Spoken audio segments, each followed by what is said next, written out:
You smile. I'm not. There's nobody in here. So I'm in here. Oh, whatever. So I'm in here.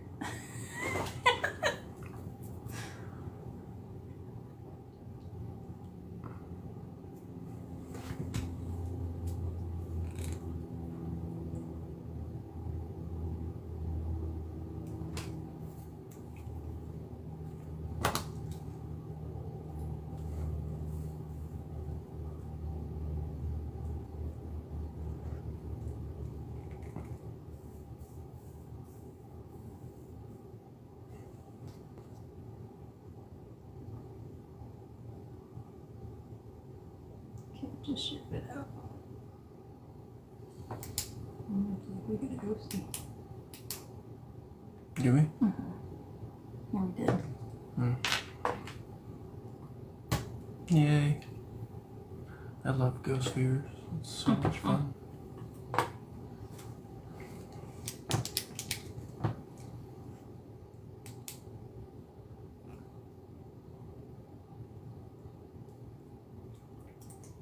I sent this to myself.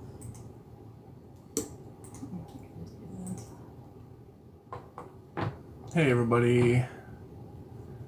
So this is our first live cast. It's called Tales from Beyond the Grave.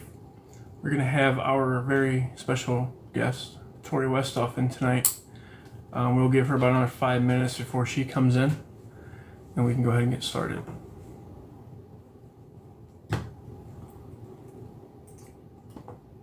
How's everybody doing tonight?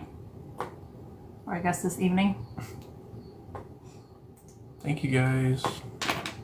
Thank you for the heart me.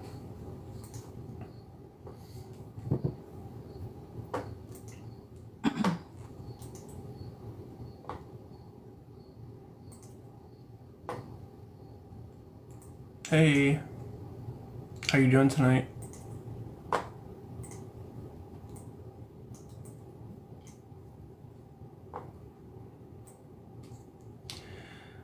This is something we're going to be doing every week, every Thursday at 5.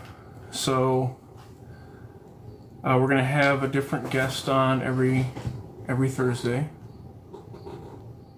There we go. Hey, Ferg's mom. Whoops. Can you stop? No. What are you doing? I like to touch your toys. You just messed it up. No, I made it so you could see the comments bigger. Oh. I'm blind. You know this. Welcome in, everybody.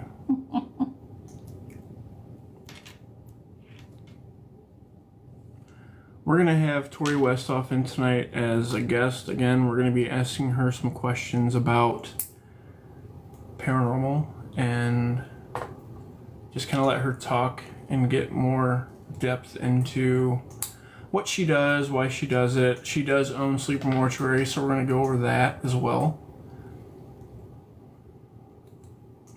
Thank you guys for the gifts. I appreciate it. And again, like, you guys can ask questions too. So if there's any questions that you guys want to ask, make sure you put them in all capital letters so we can know that they're actually questions that you're wanting to ask. And then we can ask those questions near the end. That's our favorite place too. Yeah. Yeah, and I'll be helping watch for the any questions in the comments.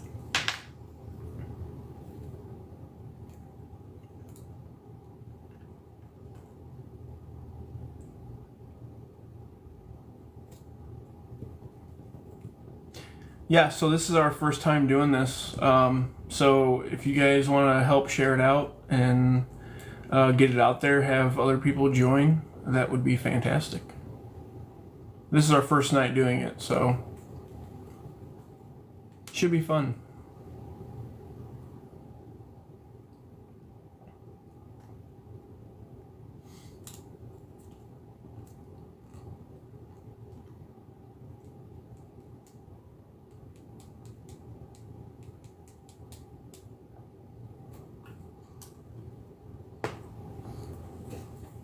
Has anybody got anything fun coming up this weekend?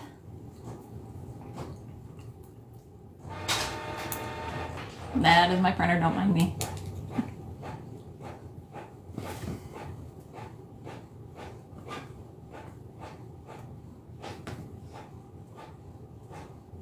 Hey, Tori.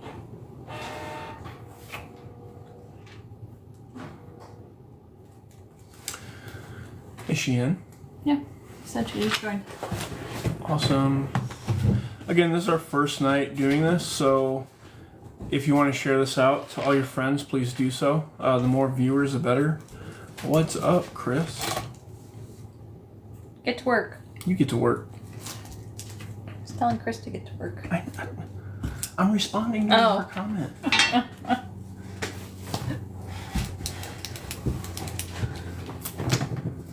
We have, what, 4 weeks, 3 weeks, 4 weeks before we go to Trains Allegheny. Oh, we miss you too. 3 weeks. Thank you for the gift. 3 long weeks.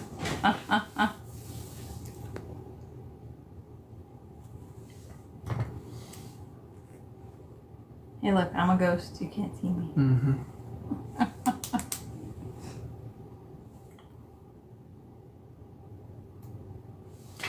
I'm just really glad that the weather has like really dropped off because it's been super hot where I work and we have no airflow in my building and all I do is sweat. Pretty much. I do manufacturing. Thank you for the gifts. Tori, thank you. We adore you very much.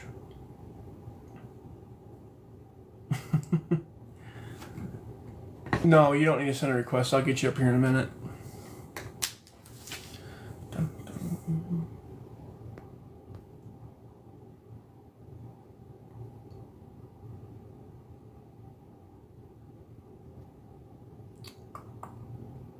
Alright, I invited you.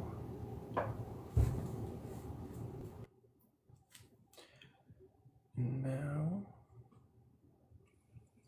Hi. Hello. Give me 1 second. I'm going to change this view.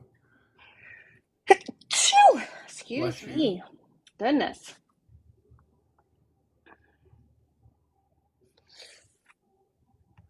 Trying not to look homeless. I've been lazy all day.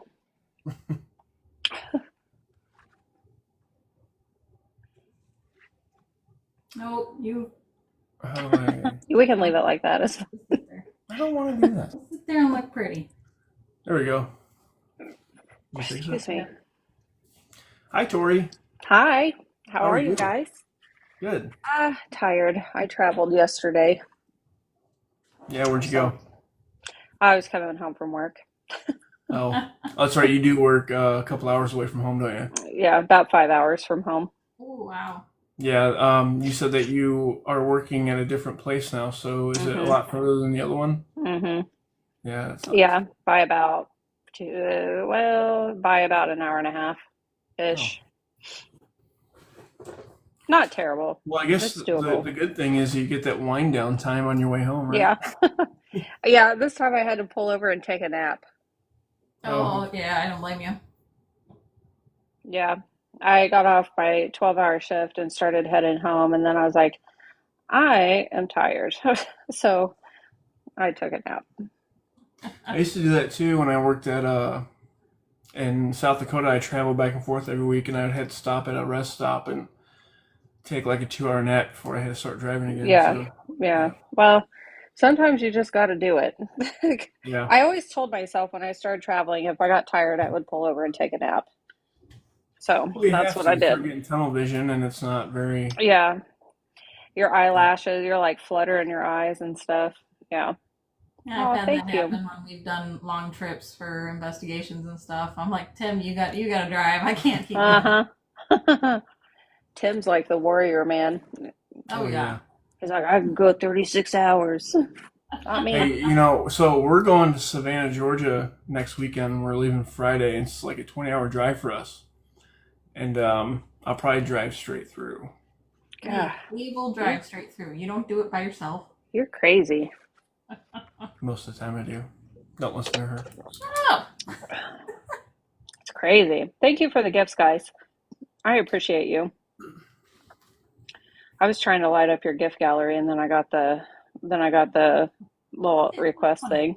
Holy crap, it's level 10. Thank you. I was right. I love it. Admit it. I'm super excited about this. I've been kind of absent from TikTok lately. It's just been a incredibly busy summer. It's hard to do things when kids are out of school. It just is. Yeah. That's kind of what happened with us. We ended up like we were, so gung-ho and posting all the time before. Yep. And then school ended and we're like, okay, what are we doing with the kids? Yeah, it's like full-time, like occupying children. There's Jules. Hey, Jules. So this is our new live cast. It's called Tales from Beyond the Grave. So what we're doing each Thursday at 5 p.m., we're going to have a new guest up every week, and we're going to talk about them, and we're going to talk about, or ask some questions about, just paranormal stuff, and we're going to get all the information. So love it. We've met plenty of groups, and we've investigated with a lot of people, but, getting to know them a little bit more, and have that time to actually talk rather than just jumping into investigations. Mm-hmm. Figured it'd be nice to get to know them and, help others get to know them. I think Jules and Zach would be a great guest too. Oh, yes. Yeah. Both of them. Their banter back and forth is so cool. I love those two. I love them. Yeah, I reached out to Tori and I'm like, hey, so we're doing this thing. And she's like, absolutely. So she's Always. here for it. Always. I actually combed my hair for it too and put some makeup on. So did I. Do you feel lucky? No, I do appreciate you taking the time to come up here and talk to us. Always. So again, if you guys want to share this out to everybody, just kind of let them know that we're here and what we're doing. Again, this is our first week doing it. We really appreciate it.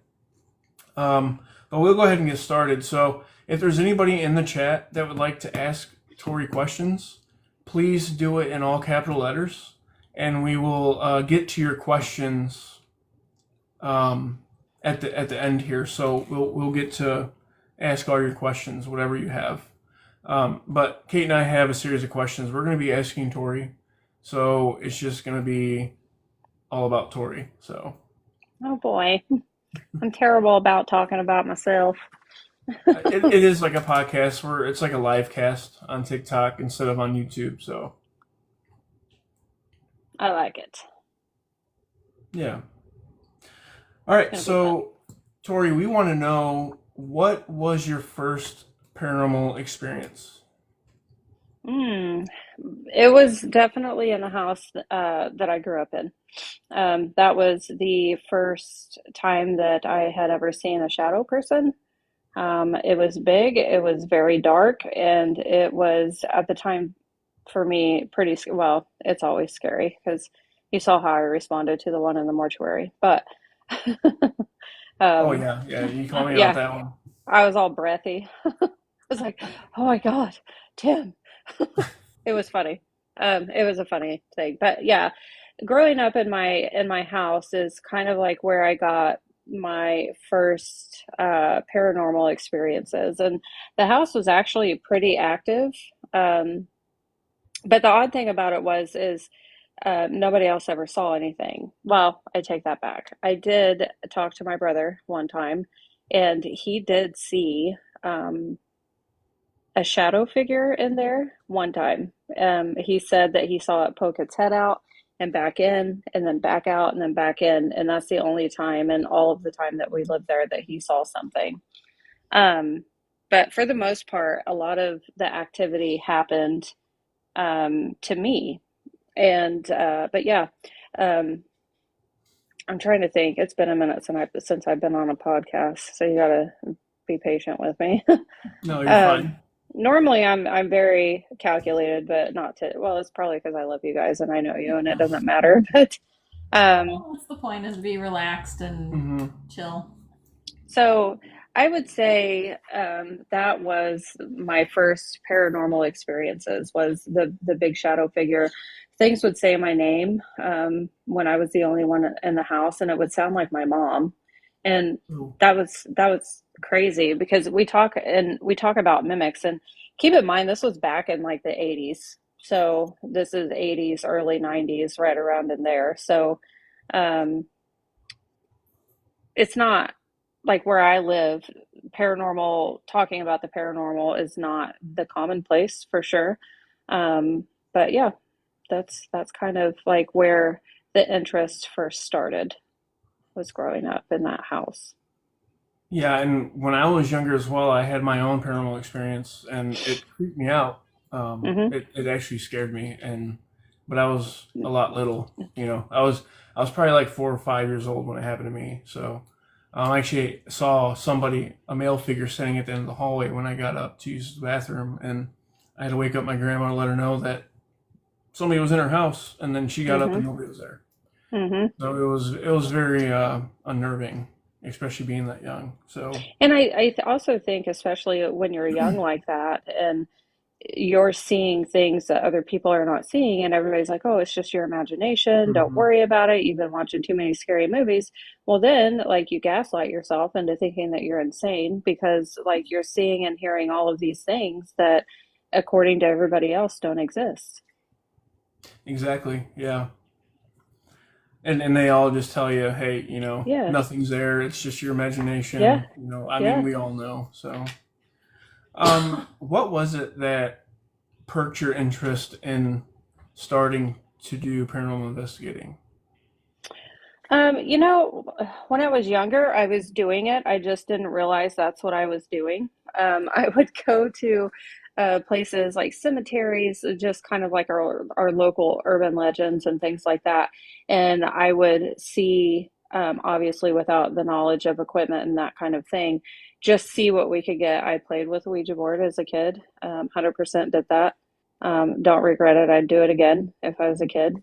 I'd do it as an adult too, but um, but yeah, I would go out to these places and I would just dabble and talk to the air and so I was Mhm. doing it. I just didn't realize that's what I was doing.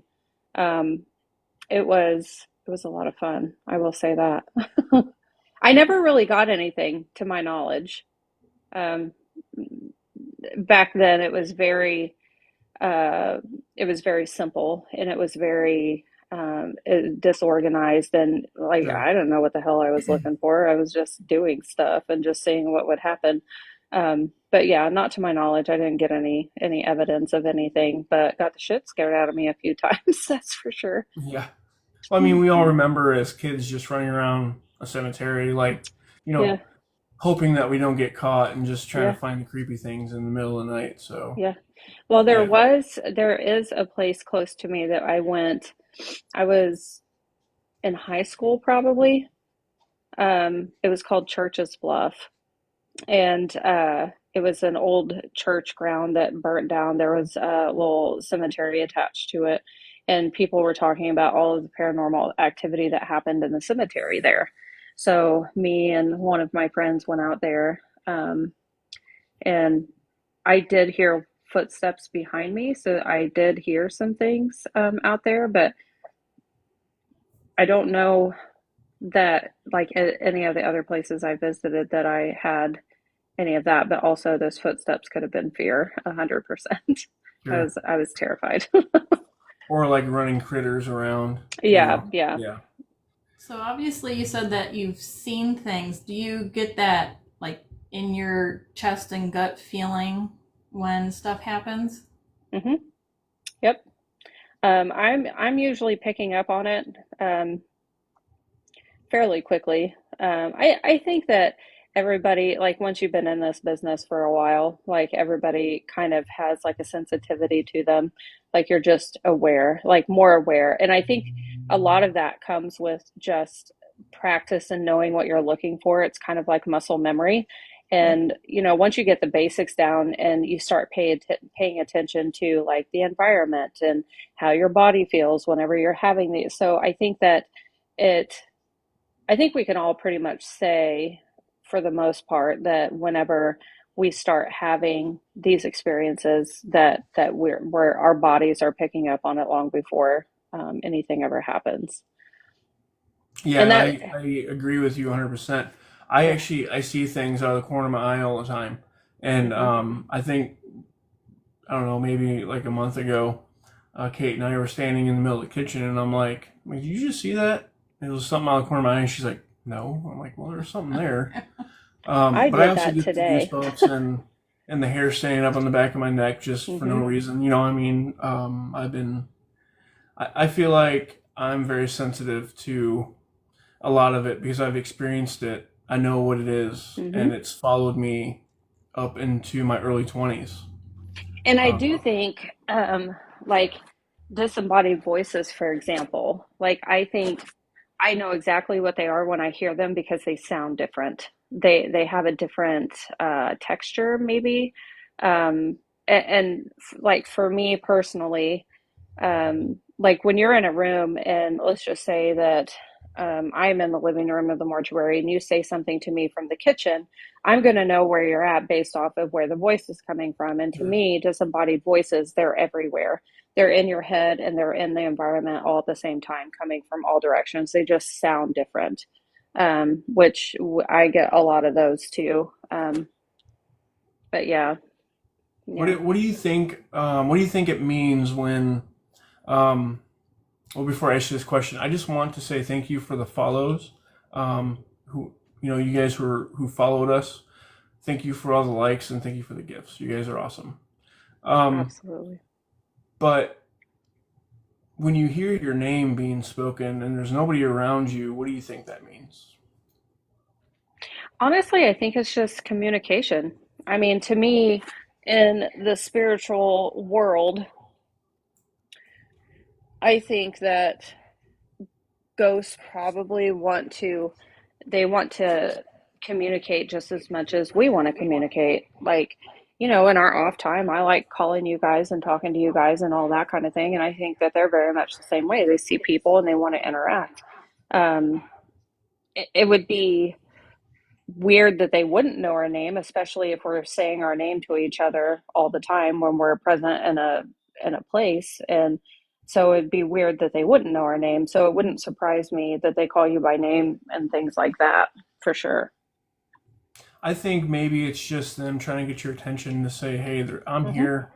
I want you to know that I'm here." Yeah. And that's all maybe that they can do to get your attention. Hmm. Some spirits can they can they can mess with our devices that we use to Hmm. investigate. Some can do physical things like move stuff, but others can only have that burst of energy to say your name, Hmm. and that's all it is just to Yeah. get your attention. I mean, And that's I, what I think. So and I've also wondered, like, does using equipment hurt them? Like if their energy, like if I am full of static electricity and I walk over and touch your arm, I'm going to shock the shit out of you, and it might hurt. Hey, you know yeah, what I mean? So it makes me wonder if maybe it's kind of the same principle applied in a different way. That maybe that's why we don't get hits on certain devices and things like that. I don't know. and that's a good theory because I never really thought of it like that. I know that spirits are nothing but an excess of energy, and Hmm. if it takes too much energy or they don't have the required amount of energy to touch our devices, is it draining? If it is it draining their energy to attempt to Yeah. interact with our devices, and then they just kind of go away because they no longer have the energy to Hmm. communicate with us. Yeah. I would agree with that for sure. And the funny thing is like the actual answer to that question, none of us are actually ever going to know until we're dead. But also, I feel like the answer is like so complicated that a human brain would never be able to comprehend it. I think there's just so much more to all of it that I really think that if as humans we knew the answer to that question, it would be terrifying. Well, and we're told one thing, right? So Hmm. as a child, when we're being raised by our parents tell us, you know when you go, this is what's going to happen. And it's like imprinted in your brain that this is what's going to happen. And, you know, you hear these stories on TV or on YouTube, and I think they're real life, but, Mm-hmm. you know, some people just kind of blow it off like, yeah, it's whatever. I don't believe that stuff, you know, but Yeah. then you watch these videos, and there's people who've experienced the afterlife. There's people who have come into this world as kids, remembering, you know, things or what Yeah. happened to them in a previous life. So Those stories are so cool. yeah, and you know, I believe all of that. And Mm-hmm. I'm not gonna have one person tell me that there's only one way to experience Yeah. something when you go. I think there might be multiple ways, and we'll never know until we go, and even then, we'll never remember it in our next life. So, you know, I mean, it's a yeah. one-time experience, I believe. At the end of the day, none of us know if we're ever right in our techniques and what we know, what we're seeing, what we're feeling. We're never going to know the answer. Like if we did, we wouldn't be investigating still, you know? Right. So I love it though. So I want to know, what is the most common piece of equipment that paranormal investigators use starting out would be a K2 meter or your typical EMF meter. Hmm. Um, I mean, it's cost effective, and everybody has it in a box, and Hmm. you know, I use them. I'll use the K2 meter to get a Hmm. base reading walking around a building before I start investigating a lot of times. Yeah. So I want to know, besides that, what is your favorite piece of equipment to use during your investigations? Well, I have two, possibly three. Do I have to pick one? I mean, no, I have a couple that I like using. So what, So, but And it probably changes every yeah, location. hands down, it's a static dome. That is my absolute number one favorite piece of equipment. And I say that because it rarely goes off. And when it does, it's usually a legitimate hit. And there's usually other things happening at the same time that they go off. So I would say my static dome from Vortex Ghost Gear is my favorite. I've replaced the first one I ever purchased. I replaced it because my other one broke. But it's something that I'll always have, and I always have it with me on all of my investigations. And I don't see them very much, and it kind of shocks me because whenever I start doing shopping for equipment, whenever I get like a hankering to buy something new, you know, in the beginning, it was like, I want to see what other people don't have. Like, I'm like doing research and I came across this static dome and I was like, this sounds interesting. So the principle of it is whenever a spirit is manifesting or present, they emit static electricity, and that's what this device picks up on. Now, it will pick up static from like your hair and your clothes, or if you have it setting on carpet and you're walking across the carpet and it kicks up like static, it'll pick up on that. But like if you can set it and forget it, and it's just got like one little light on it, and then when it hits, it has several different color. I don't have mine on me, otherwise I'd show you. yeah. Um, So I remember you using it for the first mhm, time when we were at Melbourne together, mhm, and it was so cool how it would go off that mhm, I ended up getting one of our own. So mhm, um, yeah, and you're absolutely right. So, you know, it kind of sat there for the majority of the night, and then when mhm, it would go off, obviously it has the lights around it, so it tells you what direction the static mhm. electricity is coming in. Yeah. And like we had it at Melbourne Manor, and it didn't go off whatsoever while we were Mhm, there. But it's one of those things where, you know, you're watching some of these videos that people are doing, and it's like every 2 minutes something's happening, mhm. you know.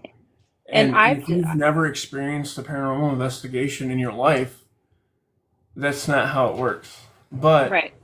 you know, obviously a lot of it's for entertainment purposes only. It's not for, um, you know, if you're very much invested in doing paranormal investigating, we all know that's not how it works. Right. And I think it's your motivation too. Like I'm very unruly, as you guys have found. Hmm. I'm very unruly when I investigate. I don't have rules. I don't do, I just do whatever feels good at the time. And I want to laugh and have fun while I'm doing it. For me, well, yes, like research is important. Obviously, I do a lot of that too. Um, Maybe not so much in the investigation aspect of it, but I do a lot of research behind the scenes. But when I'm there and doing my thing, like I'm going to crack jokes. You'll probably hear me fart at least a time or two. I don't, it's fun for me. I want to laugh and I want to have fun and hang out with people I love. And to me, that is the ultimate reward. I do pay attention to my equipment, but like my goal is to just enjoy my life and enjoy the people that are with me and it's yeah, I do know what you mean for that part. And to me, like if your equipment going off makes you absolutely terrified, then mission accomplished. And it was Hmm. probably great because somebody probably fell when they were running away, and we're all laughing at that. You know what I mean? Yeah. Um, I would be the one that falls. I have fallen, and it's great. It's hilarious. But the static dome is only $95, and that's shipped. Yeah. And Or you can go to it's a so good. Paracon like I did and get it for 100. It's like right there in your hands. There you go. I just want to say thank you all for coming in. Thank you all for the gifts, and thank you guys for the likes and the follows. This is our first week doing this, so if you can share it out to everybody, get as much people as you possibly can in here. Also, if you guys want to ask Tori questions, please feel free to do so Yes. in the chat. We will get to them Oh, near the thank end. you. Just make sure you do it all in capital letters, please, so we know that it's a question for her. Twisted Chakra, like he's good stuff. I love him. I see a lot of familiar names, and I feel so bad because I've been absent. Like I said, summertime is just busy for me. Yeah. Um, and you know that because you guys have kids too. And Yeah. boy, like you can't do nothing without mom, mom, mom, mom. Oh no. Yeah. Yeah, Even trying to bribe them with like the good ice cream shop, they right, couldn't do it. Mm-hmm. right. Nope. Yeah, mine's over on the couch, and I was you can't say anything to me. You can't ask me no questions. Is she Okay, itching? mom. She like, Yeah, she's over there. She's just kind of snacking and watching oh, her show. So I apologize if you can hear her little show going on back there. But oh, we can't hear a thing. okay, What just be was your careful, please. first like official location you went to? I'm sorry. Would you say she was talking to me? What was your first official location that you went to? That like you like paid to go in to do an investigation and like be authentic. Malvern Manor, back in Of 2019. course. Yeah, that so like my obsession with Malvern Manor, right? I think that we all have like that one place that we're just always drawn to. It was the first place that I went that I had some real legit paranormal experiences. The one that just kind of like defined it for me. Like before, like in my house and all of that stuff, I was having these experiences and everybody was telling me I was crazy. Like I was like, well, am I crazy? So when I went there for the first time back in 2019, um, it just solidified it for me, and it made me. I'm like, man, I'm not crazy. Like, look at this, and people come here to do this stuff. I'm like, and it was so cool to me. And then walking in there, I mean, you guys have been there, but like walking in there and just smelling like the building itself, the old rustic dank, and just having the entire experience is just amazing. Thank you guys so much. I appreciate it. But that's the one location that calls me back all the time. Mm-hmm. Um, just because of that reason. It was kind of like my first uh, place that solidified the paranormal for me, and it just made it real, I guess. Now we've been there together with you, Hmm.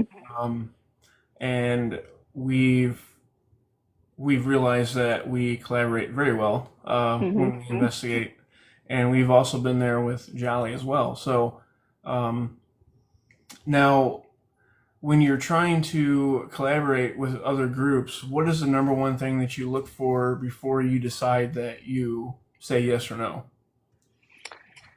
I don't really have any determining factors with collabs with people. I'm I'm very social, so I will hang with pretty much anybody. But we also know that we get ourselves in these situations where you're like, man, I'm not really meshing, and I'm not, it's not necessarily anything personal. We just have different personalities and maybe just a different cup of tea. But I just in the future just politely decline. Um, Sure. but I before that happens, I usually hang more than one time just to make sure that it wasn't just like an off night or somebody was not just in their best frame of mind, or because we're humans and we're not 100% all the time and we all have bad days and whatever. But I try to hold space for that for other people. Yeah, I Hi, think we've Joy. experienced that before. We went to a location. I'm not going to disclose any information, but we went to a location. There were some people that were there with us, and we thought, at the end of the night, we just decided to say, hey, if we get invited again by this host, we will Hmm. politely decline as well. Hmm. So that's kind of, I mean, I'm right on the same page with you in that. But Hmm. also, I think, being on TikTok, when we first started our TikTok and meeting all new people as well, um, you kind of get close to people. We've gotten very close to people. I mean, take you for instance. Hmm. I started I love following you you, you guys. followed me back, and then we just started talking for no reason, and then eventually we became best friends, right? So Hmm. I yeah, love it. we talk all the time. I think I might annoy you with phone calls or text messages No, sometimes. never, Well, never. half the time, I'm not surprised when I go, "Oh, is that Tori?" He goes, "Yeah." Yeah, I need to start calling Kate just as much. We're gonna be like three-way calling. Yeah, we But need to. seriously, oh, there's Jen. I love Jen. You will love Jen. She's good Hi, stuff. Jen. She is Jen is one of the most wholesome, real, kind, honest people I've ever had the pleasure of talking to. Um, she she's just good shit. Just trust me. If you're not following her, you definitely should be. I She's just followed fucking her. So did amazing. I. I love her. Um, and she's very she like if she were collabing with us, you guys would adore her. You would adore her. We'll She's set it just so up. cool. We'll go. And then yeah, she's amazing. But anyway, what was I saying? I don't even know. Squirrel. Oh, we were just talking I about love your face. collaborating with other groups. Um, Oh yes. I definitely I'm willing to collab with a lot of people for the most part. I don't The thing that I really like about collabing, or at least my style of collabing, I don't ever move as a unit. Like it's not like one gigantic group moving from room to room. I don't run off of an itinerary. I don't have a list of ideas unless it's like a predetermined experiment of some sort.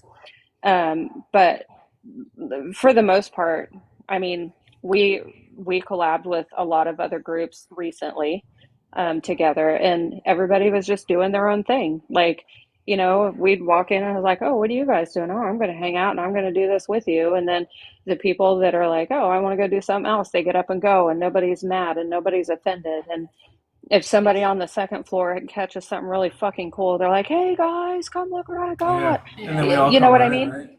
Yeah. Yeah, yeah. So I am definitely a very laid back, go with the flow. I'm not offended if you don't want to do what I'm doing. I don't expect people to want to do what I'm doing because I'm weird and I do weird things. So, but that's what I love the like even the last time, even when we were collabing with Jolly, Jolly was off kind of doing his own thing, and then I walked Flagging upstairs property. and yeah, yeah, More like and himself. That too. and then Kate and Chris were kind of doing their own thing, and I don't even know where I was, but I would walk up and In the Tim attic. and was it Brian that was there too? Yeah. Yeah. Yeah. So Tim and Brian, they were up in another room. I'm like, hey, what are you guys doing? I hung out for a few minutes and then went down and done my own thing. I hung out with Kate, and so yeah, that's the kind of environment I thrive in. And if I don't, definitely I'm not somebody's cup of tea if they want a very structured thing. Because I'm definitely not that. I'm not structured at all, and I will run it for you. I promise. Well, and it's great to Hi, Jessica. see different experiments or ways to investigate from other people that you might try to incorporate yourself. So I think that's one of the good things about collabing. Yeah, and if it works, if you see that it works and it's something that you find interesting, I mean, definitely, I do want to say thank you guys. I'm not trying to interrupt Tori when she's talking, but we do appreciate the gifts and the follow, and the likes, I do too. all of it. So we very much appreciate you guys. Thank you guys so much. So I have a question. Obviously, there are very many different types of locations out there, outdoor at cemeteries or, inside places that are essentially falling down, to places that are like McIntyre Villa, where it's like set up and there's tons of stuff in there. Yep. Do you have a preference for the type of place that you go? Poor farms have a special place in my heart. I love poor farms like Edinburgh Manor, Randolph County Infirmary, which I haven't visited yet, and I want to because I have a book on that one. But I really fell in love with poor farms during like the research of my books, and I definitely love the history behind them. And it's really cool to walk into a building that you've researched and have seen like just all of the terrible things and just being able to walk through the walls and just be present in a place that terrible things happen. Not that that's a good feeling, but it's surreal, I guess is a better way. And they're just so cool. If I had to pick to visit one type of paranormal location ever for the rest of my life, it would be a poor farm, hands down. Well, they definitely give you a lot of history and probably make you feel more, I don't know, like closer to the history and understanding how true it is. Yeah, just like if the walls could talk and you've seen the stories and you've read about the people, and it's almost like you establish a rapport through newspaper articles, and to walk into a building and be like, oh man, in 1925 so and so, insert event, or there was a fire right here, or this is where they ate lunch. It's so cool, in my opinion. To piggyback on that, there's a lot of locations out there that do have, like, they furnish the places that you go to. There's also other places that leave it as is, but kind of maintain it to where it's safe for people to come in and out. Now, I will tell you, Randolph County Infirmary is one of those that they leave it as is. They only do the bare minimum to make it safe for people to come in and out. And I love that. That's awesome because you walk in and you get to experience the history. You get to experience what people live, like when they actually lived there, what it was like living there. Now, it's like the degradation of the building itself. Yeah, it's an old building and it's gonna fall apart, but it's also neat to see that like places like that are still standing. But also, like you said, we've collabed a couple times, but you'll see me walk away from everybody and I'll go sit by myself for a while. And I swear on sitting in a room by yourself and just being quiet and listening to what the building has to tell you. Because if you're just constantly spitting out questions and you're constantly asking a spirit to touch your devices, they may or may not have the energy for it. We just talked about that earlier. You know, you're asking a spirit to do something they don't have the energy for. And if they drain their energy trying to do it and they can't, well, then that spirit's no longer there. So if you just sit quietly with maybe just a voice recorder for an hour, I mean, you might even hear stuff with your own ears just sitting there. And I do all the time.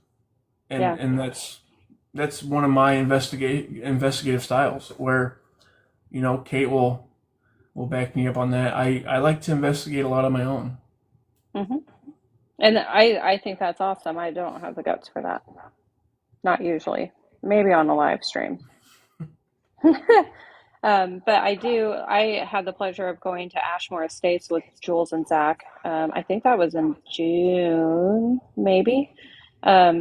That was another poor farm, and it was on my bucket list, and it was so cool to walk in there. But Jules and Zach they're amazing collabers. They're so cool. Well, you've Yeah, we had had a that lot out. of fun. Yeah, they're definitely excellent choices. Yeah, that what Jules said. It makes you not feel alone. Yeah. This What? is from Marshall's. It's my ghost blanket. I take it everywhere and I use it at home. We've never been to Ashmore, but we definitely want to go. You should. What is, okay, so as a new investigator, because we try to focus and target new investigators, right? That's what we try to do, is getting people interested in paranormal to actually be able to achieve that. What pieces of equipment starting out would you recommend them to pick up? I think the absolute best piece of equipment you can have is your body. Just being present and taking it all in and trying to, I think half of the battle is just being aware of your surroundings and figuring out what it feels like. Um, Outside of that, I would say I really love the tripwires and I love the static dome. I have a lot of good luck with both of those pieces. And then I got an XLS recently from some people that I Uh-oh. love, and I'm excited to use that. The people that I love is Tim and Kate and some other people. I adore Yeah, it, and thank you I guys think for Chris that. still might be in here, but um, she absolutely loved it. So we built her an SLS camera for her. So um, for her I love birthday, it. it was a birthday gift from us and everybody else who helped, and we ended up giving it to her. So it was I fun. was so surprised. Yeah. I was so surprised. You guys about made me cry. I reeled it in though. In real life, I'm a big tit bag. I cry all the time.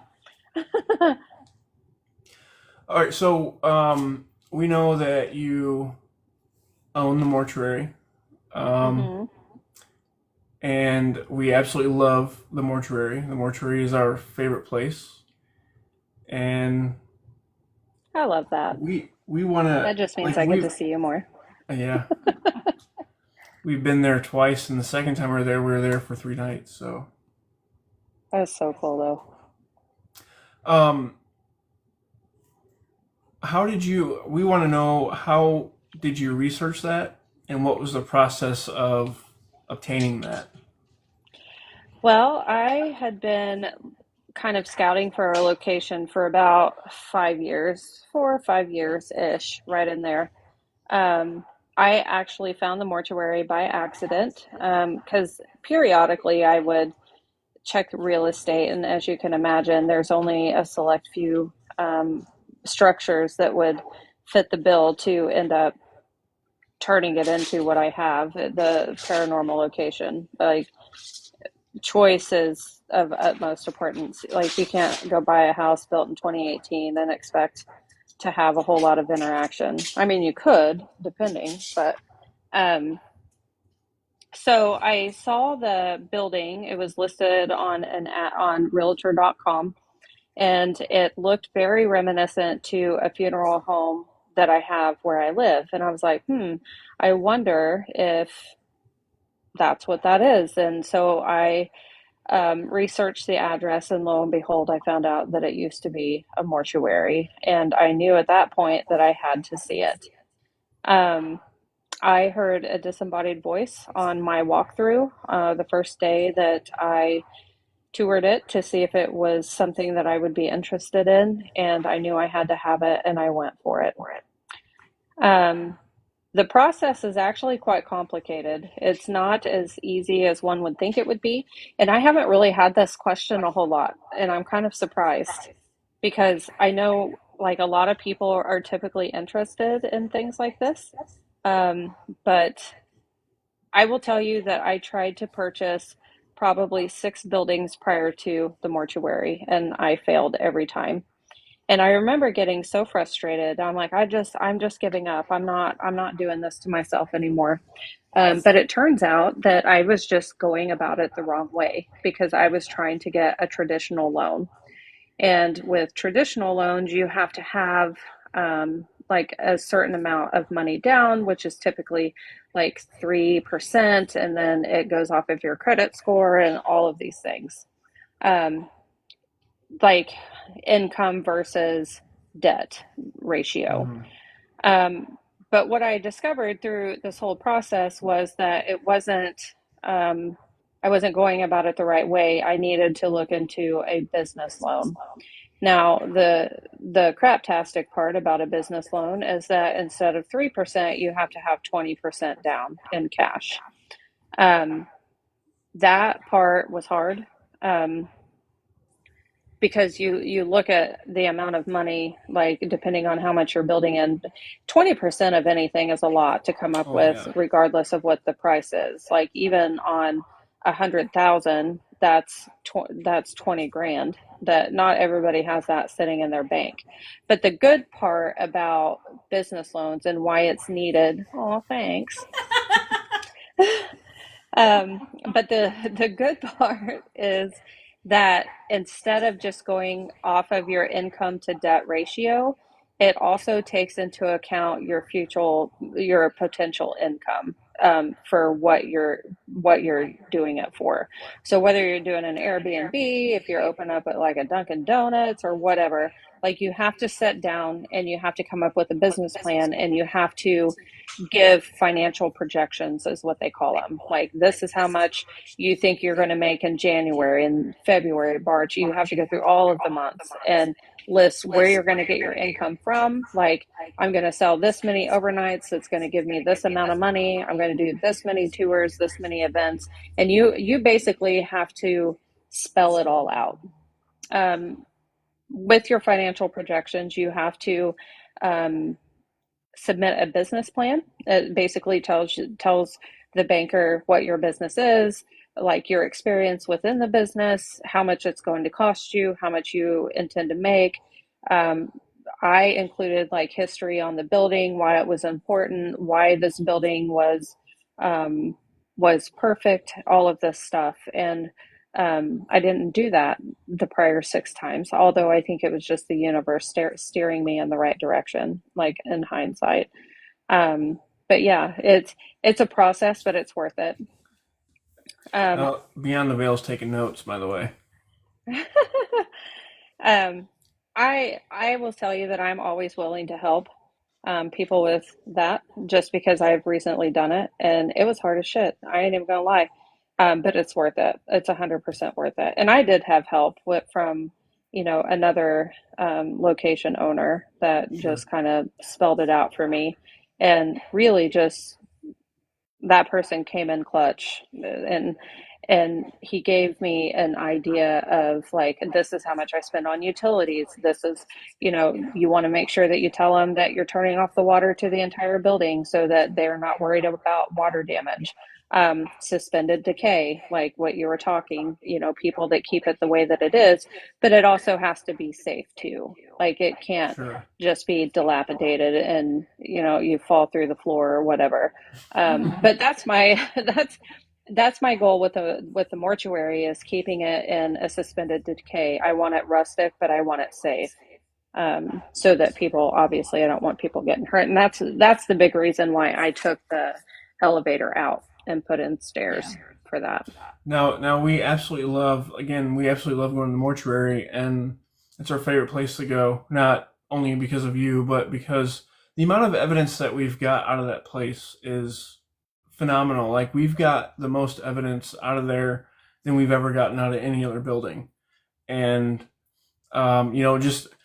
But the cool thing about it is that there's a lot of other groups going in there too, and they're getting evidence as well coming out. And Tori's like, yeah, that's happened to another group before too, and she's kind of putting two and two together. Or just a couple weeks ago, she experienced a shadow man sitting in the middle of the upstairs hallway, and she called me immediately and was like, "Hey, oh my God, you won't believe this!"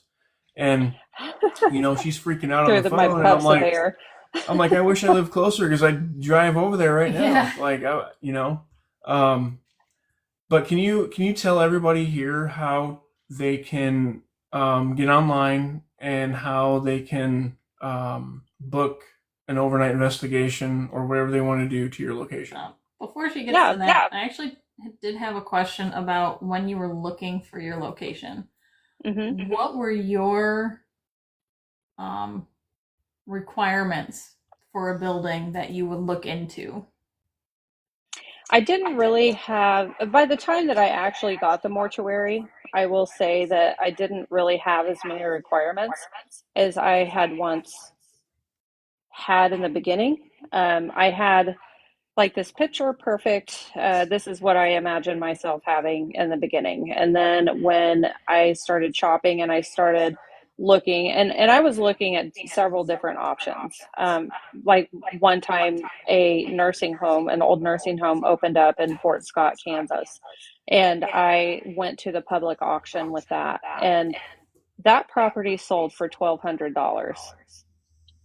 It was like 30,000 square foot property sold for 15, or excuse me, 12, what did I say, 1,200? Now I'm Yeah. having a brain fart. It was $1,200. Wow. But the catch to that is that nursing home in particular was shut down due to allegations of abuse and fraud. And because of that, it was fined by the state of Kansas. And this is something that people don't tell you. And that's why I like talking about it. It was fined by the state of Kansas. Like one of those fines was like $50,000. Another one was like $100,000.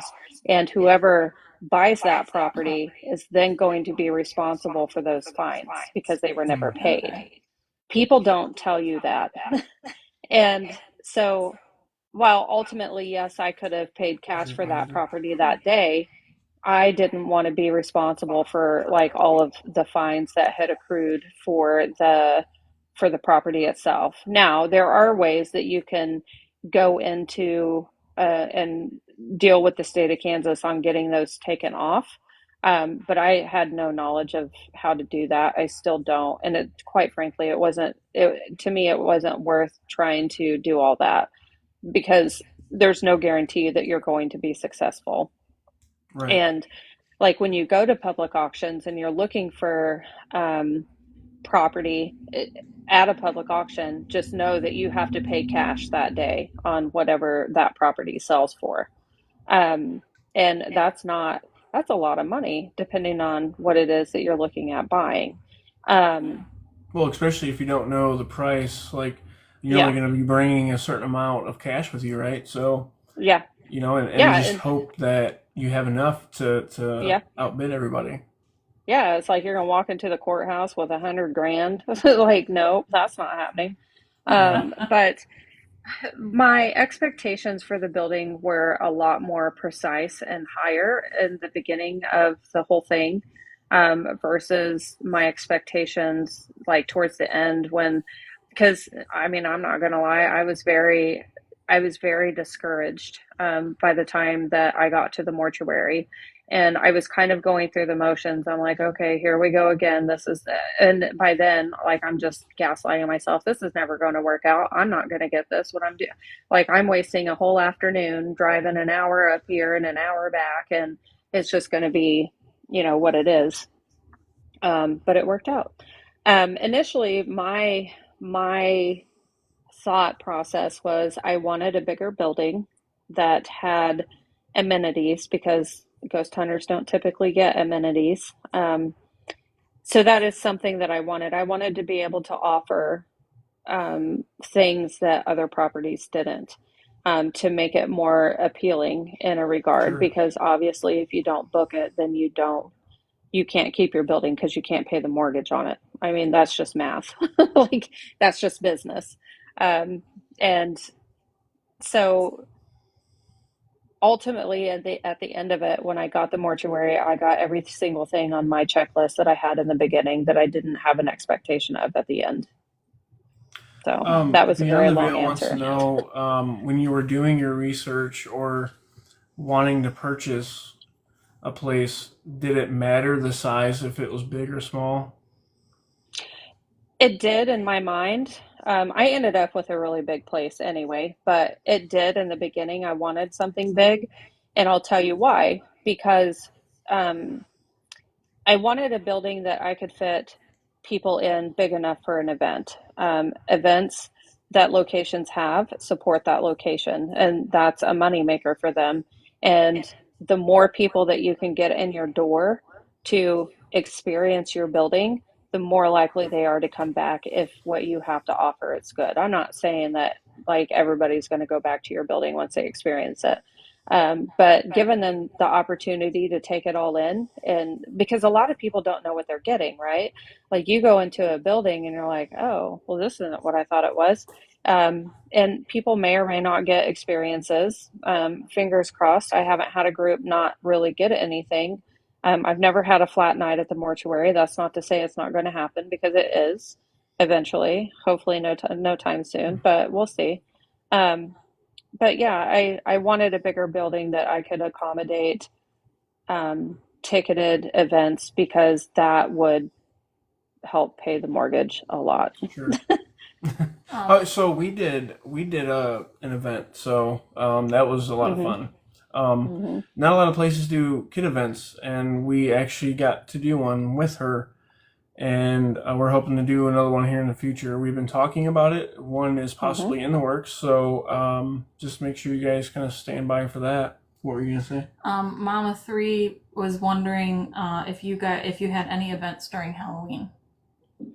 I have a duo event coming up, and that's in September. I think Sam Belvoir, it's Epic VIP Events with Mike and Sam. They have actually an event on October 31st, and I want to say they had like 2 tickets left, maybe. But it's a costume. It's an event that you dress up and you investigate, and it looks like so much fun. If you guys, anybody visits my Facebook page, it will give them all of that information for sure. But yeah, the duo event is September 12th and 13th. It's a $200 ticket, which I know sounds like a lot, but your $200 ticket gets you 2 full overnights to you get one night at Sleeper and one night at McIntyre for Awesome. $200, which is actually pretty cheap in the grand scheme of things. And then we have special guest investigators at each location. At McIntyre Villa, we have Fright Night that's coming, and this will be their first event ever. They're pretty big YouTubers, and you guys can look them up on here. But they've been asked to do events and paracons and that kind of thing, and they've always declined. And we were the first person that they said yes to. So the owner of McAteer and I are putting on this event, and then at Sleeper, that you'll get Josh Hurd. He'll be the guest investigator for there. Nice. So when I said there will be another event coming up in the future, we had that kid event a couple months ago. We're looking at doing another one next year in the summer. So when that comes out, or when we start, notifying people and doing all the advertising and stuff, we want people to have like ample time to say, "Hey, I'm going to prepare for this." So we're hoping to have, at least at the minimum like 6 months advance notice Mm-hmm. for people to be able to come out and be ready for it. So it's something that we really enjoyed doing. Tori let us co-host it, and it was a phenomenal night. The kids loved it. Um, but besides the Facebook, can you let everybody know? Um, We'll ask after. okay. Can you let everybody know how they can book an overnight investigation at Sleep Mortuary? We're I getting have a close to an web. hour here, and I don't want to Yeah, we be No, on got you're here for fine. too long. post-mortem's coming up at 6 o'clock our time, so we didn't want to Heck yeah. really overlap, but because we No, love you're watching fine. their stuff as well. But I love it. I'll talk fast. So to book an overnight, you can go to the website. It's www.sleepermortuary.weebly.com. And you go to the calendar tab, and it has a Google Calendar on there, so you can see what days are taken, what days are open, and then you just fill out the first form. If you're just doing an overnight with you and your crew, you fill out the first form. If you're doing an event where you are going to sell tickets, you're going to fill out the second form. And then it shoots me an email, and then you guys will get a confirmation email. I don't have hoodies yet. I need to order them. I'm slacking bad. you um, also had a question on what was your craziest paranormal experience? oh gosh, I've had a lot. I don't even know if I could pick the best one, because they were all like the ones that I'm thinking of are intense. Some of them at Sleeper. The disembodied voices are off the chain at Sleeper. They're very loud. They're very talkative. They're very interactive. Um, just I don't know. Um, What about the my shadow person favorite. upstairs in the hallway? Man, that scared me. I ran like a track star down those back stairs, and anybody that's been there, like, holy moly. But yes, I did see a shadow person whose head almost touched the top of the ceiling in the long hallway on the second floor. It was being backlit because the curtains on in the small living room were open, so it backlit it, and it was just standing there. And I remember it had like a short brimmed hat. You could see it's the outline of the head and hat. You could see the neck, the shoulders, the arms, and then towards the bottom, it was kind of like a blob. Yes, I ran like a track star. I was like the holy Jesus himself running on water. I saw that and I got the hell out. I think I was going down those stairs three at a time. Um, I even I even left the trash there that my contractors ended up uh, throwing away for me because I was not going back in. And then I promptly called you all breathy because I just ran down like this gigantic flight of stairs, scared for my life. Yeah, you called me, you're out of breath, and I'm like, what the heck is going on? Like, why are you out of breath? And you're like, oh my God. I'm gonna put that on I your will, next T-shirt, Tori. I ran like a track star. yeah, and then hashtag damn it, Lyman. Mm-hmm. Um, but yeah, that by far was probably one of the most intense experiences I had, because it was like I saw it and we were looking at each other and I'm like, oh, hell no. Like, nope, this is not happening. Um, and I felt like it was going to get me the entire time down the stairs. But I think that was a lot of just fear. And the weird thing is I knew something was going to happen because I was just in the building, and I had went downstairs because I was getting ready to head to work up north. But I had to stop and make sure everything was in order for the group that was coming in.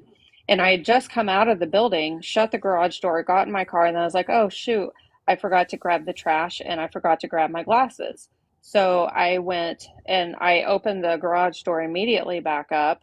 And as soon as I walked in there, it was weird. It was like that feeling that, like when you're a little kid and you go to flick off the light switch before you get in bed, and then you Mm-hmm. like dive into your bed. That overwhelming feeling that you just have to look over your shoulder all the time. And it wasn't like that just like 30 seconds before that. And so I knew something was going to happen. And um, actually, to put it in perspective, I had that same feeling for those of you that had the pleasure of watching me have a cow on live stream when I was there one day, after I got the Oddfellows casket.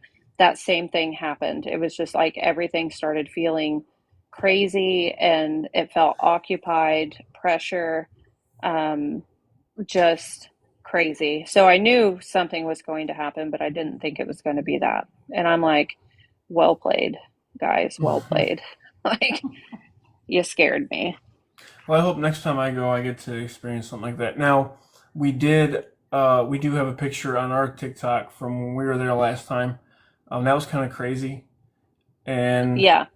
um, it was neat Well, though thank you. because like I panned the SLS camera around, I saw it on the SLS camera, and then they were taking pictures at the same time, and lo and behold, there's a shadow man standing, or a female. We can't tell what it is right now, but off to the right, really, really tall, standing over me, kind of thing.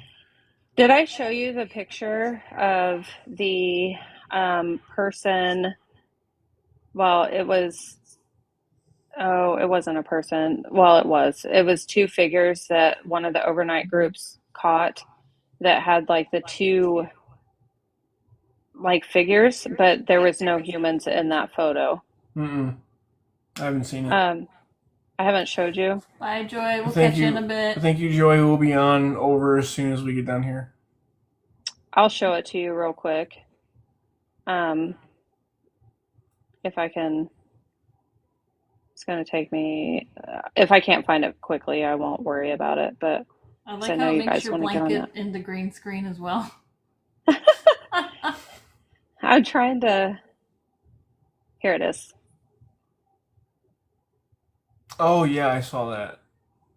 That was Yeah, weird. so, Yeah. yeah, so this figure and this figure are not people that were in the group. There was nobody over there. Wow. So this is very reminiscent of what I saw in the hallway, only it was darker and taller. What makes it so blurry? Like just the photo itself. Part of me wonders if it was manifesting, right? Because like anytime anybody sees like a shadow person moving, it goes super fast, right? Sure. So I wonder if it manifested as a shadow person here and was in motion over here to manifest into what you see here. Yeah, Because I can those see are that it's like like it's fleshy. like two different. It's standing in two different positions. Like it's not the same position. I'm not sure what this is, Almost like this a black line. chemtrail. Yeah, and like you can see the outline of like the bodies here, like it just Yeah. Yeah, caught it in motion. weird. So, yeah, it was crazy. I about died when I saw that. But anyway, So um, yeah. Thank you for coming on tonight and talking with us. This well, is thank you our for having first. me. Yeah, no problem. We absolutely loved having you up here. But this is our first week doing this, and we're going to continue doing it every week, every Thursday at 5 p.m. Central Standard Time.